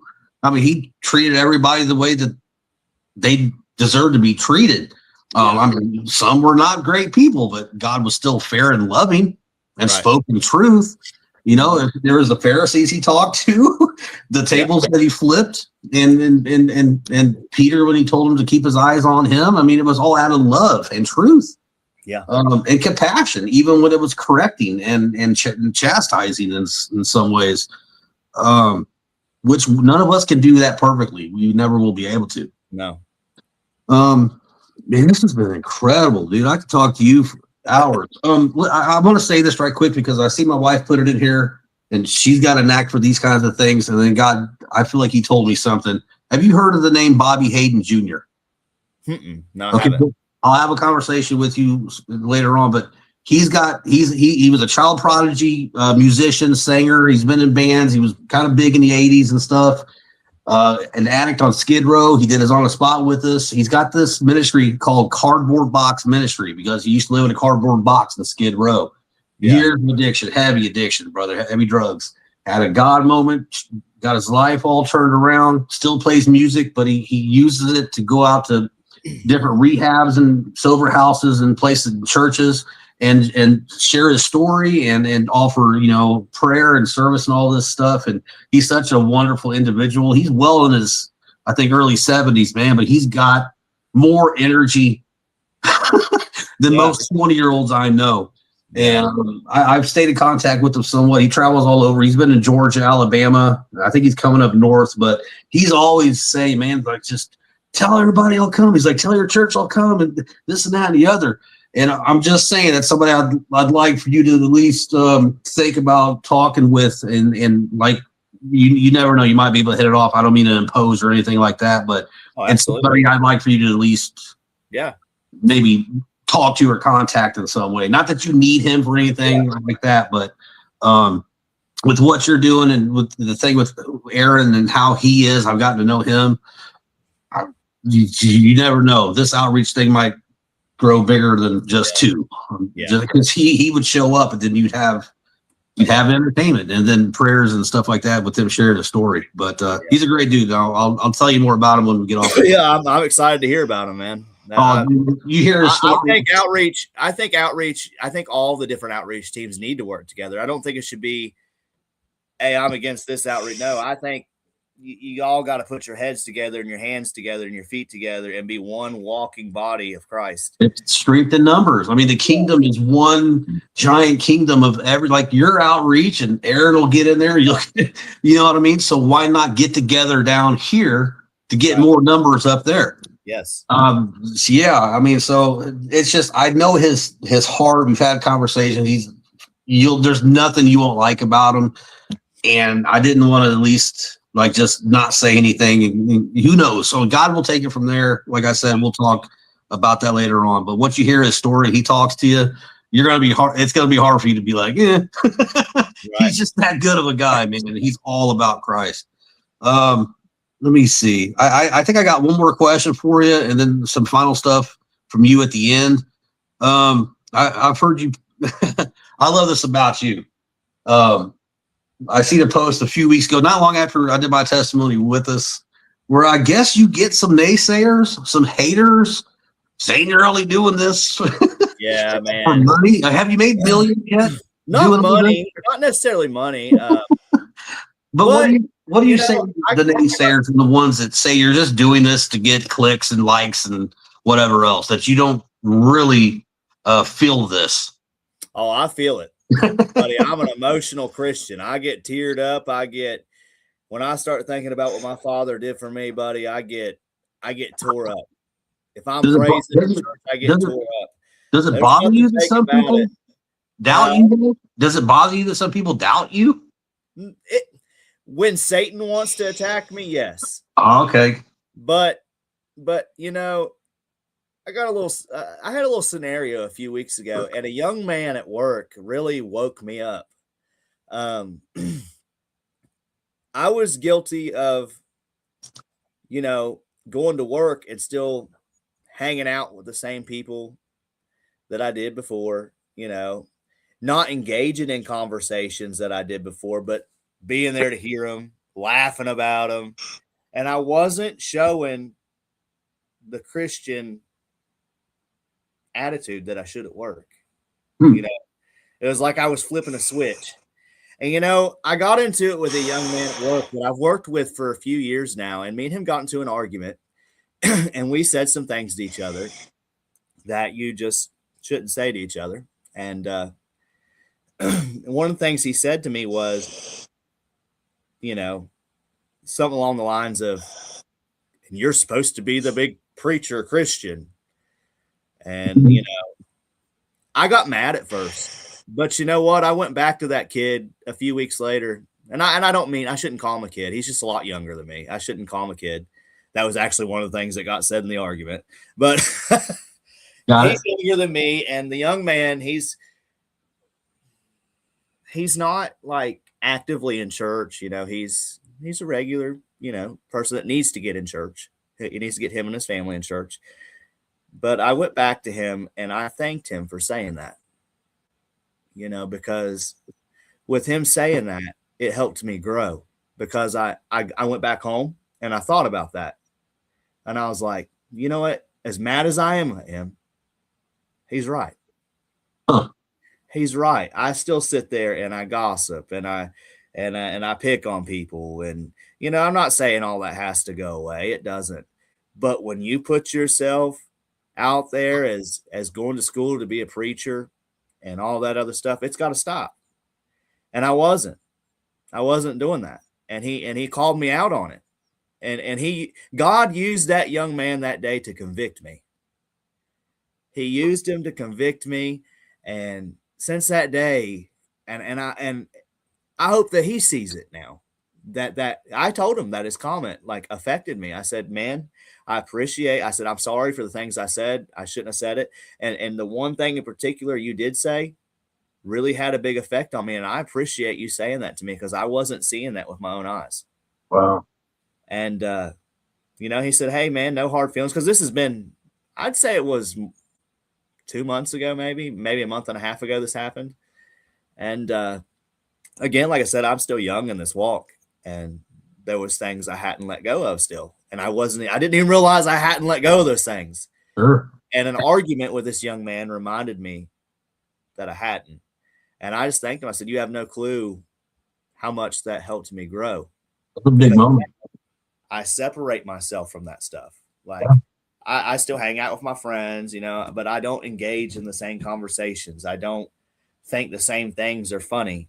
I don't encourage the conversations like I was and what he was referencing that day that we got into that argument. So sometimes God can speak to you through the least expected. That's a big moment, man. And it made me think of the asking God to remove whatever from you, and it ended up being the vaping thing. Yeah. That worked at the time. That was the right time for that. I mean, it would be easy to argue to the vaping, as opposed to gossiping and being cynical still while going to ministry school. One might outweigh the other, but you're ready in a sense to be convicted at the time of that argument because it made you mad. But then you turn that and you're like, why am I mad? You looked right here. Yeah. And you're like, okay, wow. So that's the beauty of God's priorities and timing. I mean, if he would have had that argument at the time of that day that you gave up the vape, or he took that from you, you might have just stayed mad. You might have said more than you did. You might not have seen it that way. You might have just been like, oh, that's all on him. You remember how you used to blame God for some stuff back in the day, but I'm going to ministry school. That dude don't know what he's talking about. He needs me to talk to him. I don't need to hear from him. God does it in the timing that is perfect for us.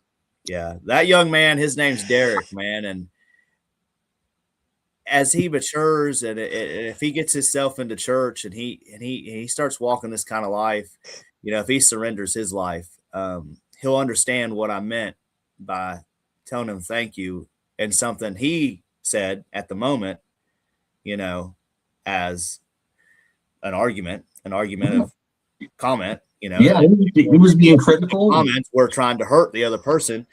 He'll understand one day why I thank him, because like I said, he opened my eyes to stuff I didn't even see. And, and I sat there and thought about that comment, and I'm like, I'm supposed to be the example of Christ to these young men. And I am not doing that. They're seeing it on Facebook. They're hearing other people talk about me doing this and this and this. But when I get under here, they're not seeing it. They're not seeing it lived out in my life. And his comment awakened that in me. God spoke to me through that young man, and I will forever, as crazy as that sounds, I will forever be grateful for an argument that I had with a young man at work. It sounds just like how God works, man. You got to take Christ 1,300 feet down with you every day. He's got to be in them coal mines too. Yeah. Wow, that's beautiful. That's a great story to end this on. Jayson, I that's really all the questions I had for you, man. I wanted to keep this under 2 hours so I could get the clips. I love those clips. The city. Yeah. I know I'm not trying to limit it or nothing, but I'm right at the end anyway. Let me finish with this. Just the final words of encouragement for everybody listening and will be watching it later. Anything else you want to add? Plug the I Am Living Proof podcast. Well, I guess I just said it. Your YouTube channel. Mention the outreach again. Anything else on your heart or mind, and then pray us out, man. I really appreciate it. This has been excellent. Yeah. Man, the only thing I've got to say is, man, I'm not where I'm at because I got life figured out. I'm where I'm at right now because God didn't give up on me. Like, he came to me when I had nothing to offer, and he loved me anyways. And you don't find that in nobody in this earth. You don't find that in nobody. If you ain't got nothing to offer, they're probably not going to love you. They're not. But that man will love you when you have nothing. When you're at your lowest, he loves you even more. It seems that way anyways. He loves you the same all the time, but it seems like he loves you even more when you're at your lowest. And you're never too far gone. Like I was really, really, really gone. Like gone. And he still felt like I was worth the time and the effort as a project of his. And I'll forever be gracious for that through my God, our Savior, and Jesus Christ. But that's all I've got. If you guys want to go out in prayer, I don't know how you want to end this. Yeah, I just want to say right quick that first time giving your testimony, man. I was going to ask you how you felt about it, but I'll kind of tell you, you should feel fantastic. God was all over this one. It was really good for your first time. Thank you. And, yeah, I love the position God has you in. I'm glad He put you in my path for us to meet. Anything I can help you out with along the way, I'm already there. You just have to ask. Yeah. So thank you once again, Jayson Richmond, everybody, and he's going to pray us out. All right. Dear Heavenly Father, we come to you in the mighty name of Jesus. God, I appreciate the time that you granted me to share my story on Trav Ingram's podcast here. God, I pray for everybody that's a part of the God-based recovery group. God, I pray for anybody that's struggling right now. I pray that somebody heard this story and it touched somebody, God. I know that you brought me here for a reason. There's somebody that needed to hear the victories, the losses, and all the in-betweens that I went through. God, I know there's somebody on here right now listening that's going through the same thing. God, I pray that you touch this podcast of Trav's. I pray that you use it for your glory. God, I pray that you touch more and more and more lives every day through this podcast, God. And I pray that you watch over every person, every family member of this podcast and this recovery group. God, I pray you watch over us today, tomorrow, and for here on out. In your gracious name we pray. Amen. Amen. Brother, that was phenomenal. I really enjoyed it. Maybe sometime down the road we could do another one. I know there's more to the story, but thank you so much. Thank you, man. It's been an honor. Wow. Give our best to Kelly and the family there, man. May your house be blessed for years to come. Just keep doing what you're doing, man. And like I said, I hope I gained a brother in you, and I'll be definitely interested in watching all that God has you do in the years to come. Absolutely, man. This has been an honor, man. I appreciate your time to hear my story, because a lot of times we don't think our story is worth hearing, but it really is.